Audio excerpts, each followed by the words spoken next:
Hey there, welcome back to 2241, and today we're going to talk about vector functions and parametrization. So we have a very large section today. We've got a lot going on. We'll go through it very slowly. Slowly enough that you'll be able to understand everything. Okay, so first off, we have our terms. We're going to talk about vector-valued functions, component functions of those, limits of vector functions, what it means for a vector function to be continuous, space curves and examples of them. Here are several, and we'll see these on the next page. And we're going to talk about calculus with vector functions, so derivatives and integrals. Here are your formulas to go over. We have vector functions and what they look like in representations. We have these component representations and then the IJK components representations. So just different ways of writing the same thing. Notice that the output of this function R vector is a vector itself. So if I put in a single value of t, I should get out a vector with components given by f, g, and h. Okay, now because we're talking about functions on the real line, so that single input variable t, we can talk about limits of functions. So we have limits, the limit as t goes to a of a vector function is the limit, or the vector consisting of the limits of the component functions at the same point when all of these things exist. So you need to make sure that all of these limits exist before you can say, yes, the limit of the vector function exists, because it makes sense that if one of these fails to exist, that guy doesn't exist. All right, and then we have derivatives, same idea. You take the derivative of a vector function, and it's the same as taking the derivatives of the components and organizing them into a vector, but we can still write down the definition of the derivative using the difference quotient up here, the limit of the difference quotient. And then last formula really is definitional formula, I suppose, is integration. Just the same, we do integration by taking integrals of component functions, and you can write down the Riemann sum limit if you want, same as for the derivatives, but I didn't want to use up that space. All right, so next up we have rules for derivatives. Same rules apply for integrals. There are some special rules that work for vectors, but we'll talk about those much later on in the course. So for now, we're just going to talk about derivatives of vector functions. U and V will be functions, or they're vector functions. They take in one real number input and spit out a vector in 3-dimension output. F is a scalar function here. So it takes in one real number and spits out one real number. And then, of course, C is a real number itself. All right, so we have these rules. Derivatives of vector functions act much like regular derivatives. You can distribute over addition and subtraction. I meant to write that there. We can factor out real number constants. We can also factor out scalar function constants. Oh, sorry, not factor out. We can use the product rule for scalar function constants. And so this is the first thing that might be a little bit unique, but basically it is just the product rule with some careful notational specifications. So here we have a scalar function and a vector function, and we do the product rule, and we just make sure that, okay, this is a vector, I'm multiplying it by a scalar, plus vector derivative multiplied by a scalar. And just like you can see up here, remember that the derivative of a vector function is itself a vector. All right, and then number 4, we have another product rule, which involves the dot product now of 2 vector functions. And so it's the product rule yet again, except we have the dot product being taken in between these. All right, one more time, we have the product rule here, but with the cross product, same idea. Just write the product rule out and translate the regular functions to vector functions, and make the multiplication a cross product. All right, and then last we have number 6 here, which is the chain rule, everybody's favorite. And this, the way this works is that I need a vector function applied to a scalar function. There are ways to do this with other combinations. Again, we'll talk about that next week. For now, we just need vectors applied to. And real quick, why does this work? Because if I look at this vector function right here, these vector functions, I get an output that is a vector, and I cannot plug a vector back in to a vector function. It needs to take in a single real number, and what comes out of a vector function is a 3-dimensional vector. So this diagram doesn't work. But a scalar function does spit out a scalar, and so I can plug that directly back in to the vector function, and it makes sense. So the chain rule here is just like the regular chain rule, derivative of the outside with respect to the inside times the derivative of the inside with respect to t. And note this is a scalar multiplication, not dot or cross multiplication. All right. We also have some objectives here, as usual. Now there are a lot, 3 for each difficulty. Our easy objectives are that I want you to recall these basic properties of the derivative and integral and be able to translate them directly to vector functions. I also want you to understand how vector functions and space curves are related. We'll talk about space curves in a minute. And be able to compute domains of vector functions. We'll do some examples of computing domains in the examples video. Our medium difficulty objectives are going to be that you should be able to compute with vector functions. I want you to be able to do algebra with them. So this is basically just all of the vector algebra that we already learned in the first 2 weeks. And then I want you to be able to do calculus with vector functions. And that means applying these rules and these definitions of integrals and derivatives. Okay. Next, I want you to understand the geometric significance of the derivative of a vector function. This is fairly important. We'll use it in the next section quite a lot. And we'll do some variations of this in the next section as well that will be important. Medium difficulty, or the last one, is that you should know several examples of space curves and their common parametrizations. So again, we'll talk about space curves on the next page and parametrization. So you sort of already know what parametrizations are, but we'll do more complicated ones here. All right, our hard objectives are going to be to understand the geometric significance of integrals of vector functions. So integrals do not get used too often in this section, or in this chapter really. But we have an interpretation geometrically for the derivative of a vector function. What about the integral? That's a little bit harder, and I'll let you think about that.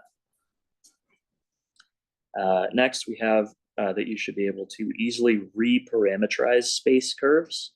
This is something that is not obvious, and it is not always possible to do by hand, but for examples where it is, you should be able to do it and understand what the concept means. Last, I want you to be able to parametrize the intersection of surfaces as vector functions. So we'll be given equations of surfaces, and we should be able to solve for their intersections and parametrize them as one-dimensional curves. Okay, so those are our objectives. And on the next page, we'll talk about our terms. All right, here we go. So what is a vector valued function? Well, it's a function, and it eats one real number and spits out one 3-dimensional vector. So this doesn't have to be 3-dimensional, but for us, it will be 2 or 3-dimensional most of the time. And here's a sort of a pictorial representation of how that works. So we've got our domain over here. We've plugged these T1 or T0 through T4. I suppose I labeled those incorrectly. That should be a 3. In white. T3, there we go. So T0 through T3, plug them into our vector function R, and we get a vector out. And so for T0, we get out this red vector pointing there. For T1, we get this vector. For T2 and T3, we get those vectors. And all of the numbers in between, we also get vectors. And if I follow the tips of those vectors through space, I get what is called a space curve. And this is just the image or range of a vector function in R3. So here's a set of points in R3, and I've drawn some arrows indicating that I should think of it as being traced out in this direction. But I can similarly draw an arrow from the origin to any point on this curve and think of it as the image of a vector function. All right, so for vector functions, we also have these components, and these are basically what you get when you project onto a specific axis. So the x-axis has this component function, maybe, and then the y-axis has this one, and the z has this one right here. Well, all of these together combine to create a single vector function. So when we draw a vector function, we eliminate t here as an axis, and we stick the x, y, and z axes together like this. And then we get out a vector function like this one.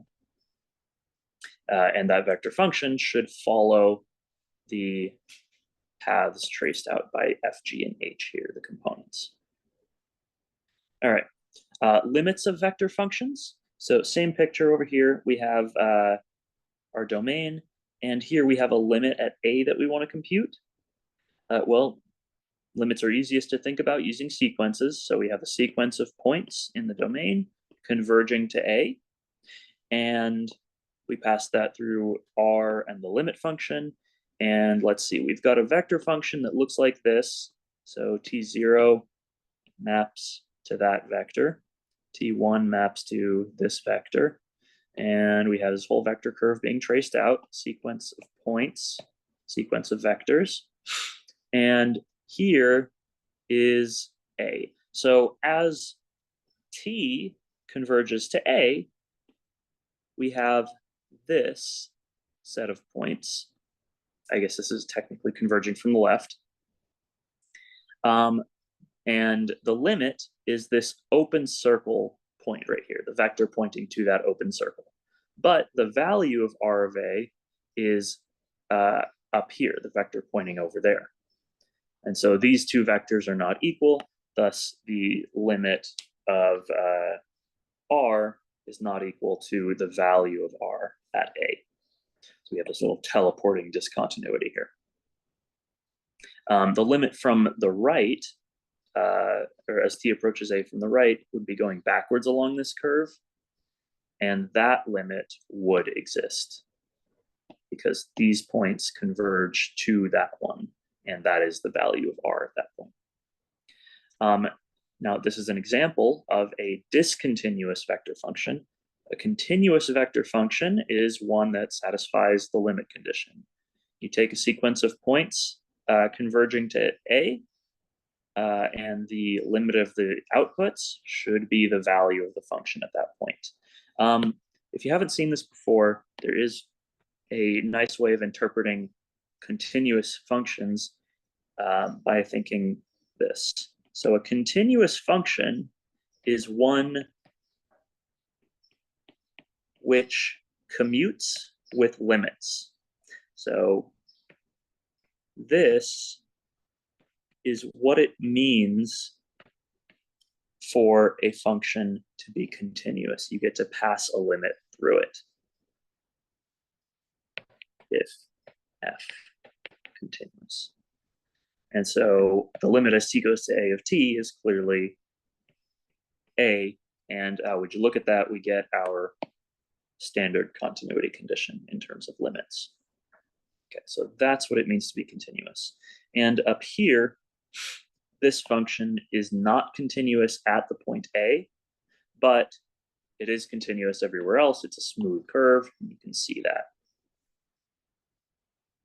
Okay, so continuity is a pointwise condition, and if you're continuous at every point, then we call you just continuous.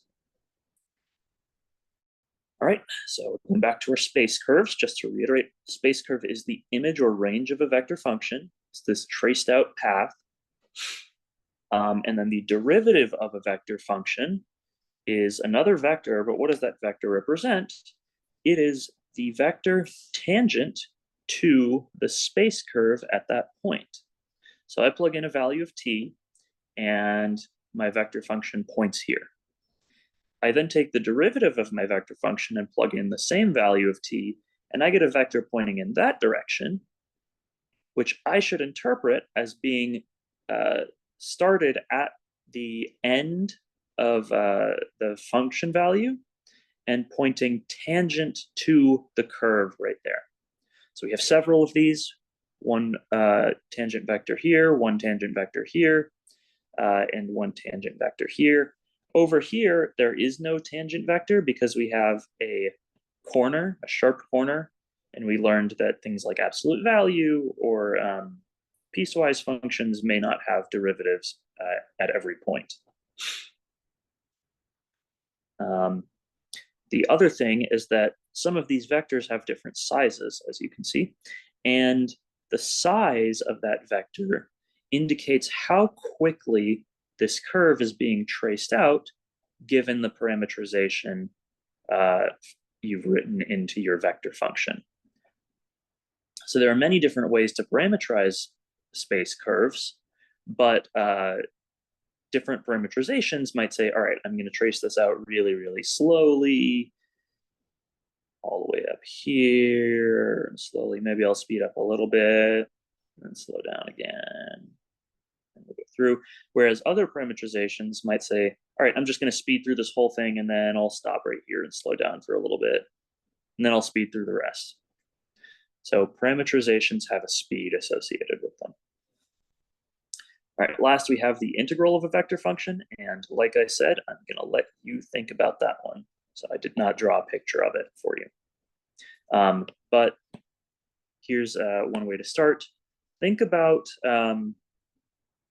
Riemann sums. So you have a bunch of different vectors, and then let's say we have a space curve. And what happens if I split this space curve up into, let's say, 3 pieces here, and I look at the sums of these 3 vectors, let's say here, here, and here for left endpoints, and here, here, and here for right endpoints. You've got your right Riemann sum and your left Riemann sum. What happens when I add these 3 vectors together? And what happens when I add these 3 vectors together?